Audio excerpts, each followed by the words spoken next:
Have you ever found yourself late at night scrolling through endless search results, convinced that a simple headache or cough must mean something serious? Maybe you've typed your symptoms into a search engine, only to end up spiraling into worry, imagining the worst-case scenario.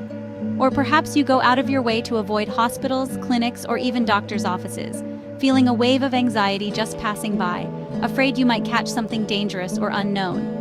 If any of this sounds familiar, you might be experiencing what's known as illness phobia, sometimes called nosophobia or disease anxiety. It's more common than you might think, and it can affect anyone, regardless of age or background.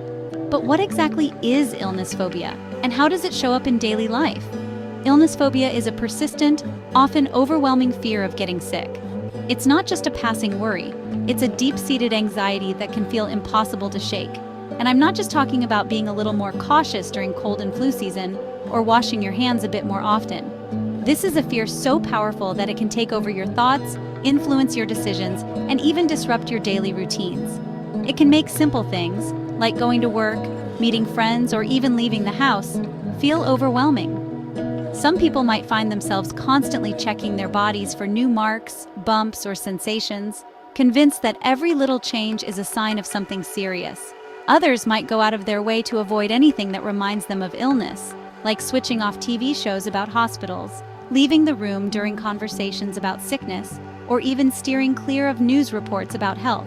So, what are the symptoms of illness phobia, and how can you recognize them in yourself or someone you care about?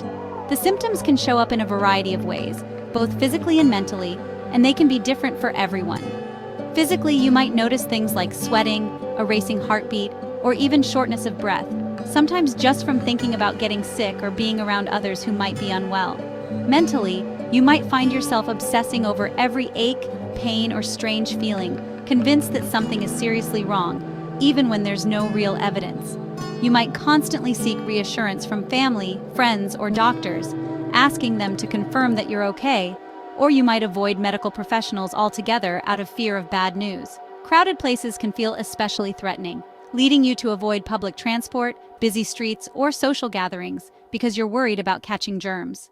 Over time, this constant anxiety can be exhausting, leaving you feeling drained, isolated, and misunderstood by those around you. But here's the good news. Illness phobia is treatable, and you don't have to face it alone.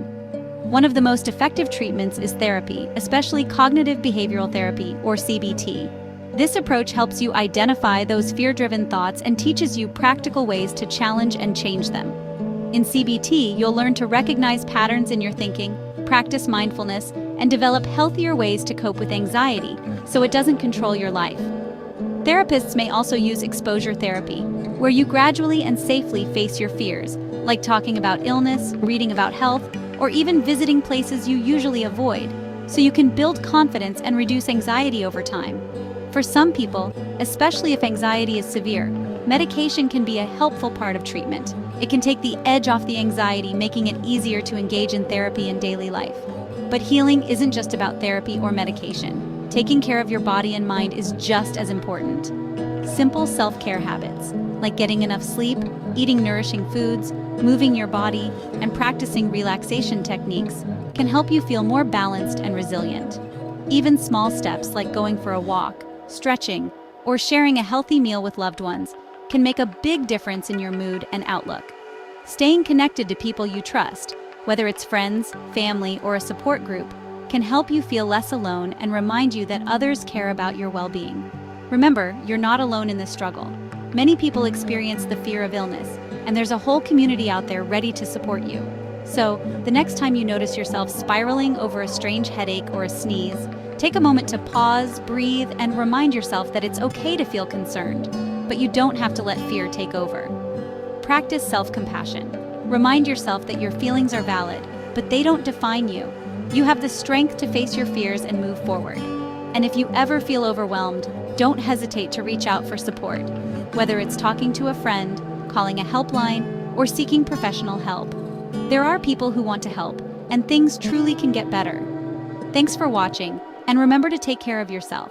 You deserve to feel safe, supported, and hopeful about your health and your future.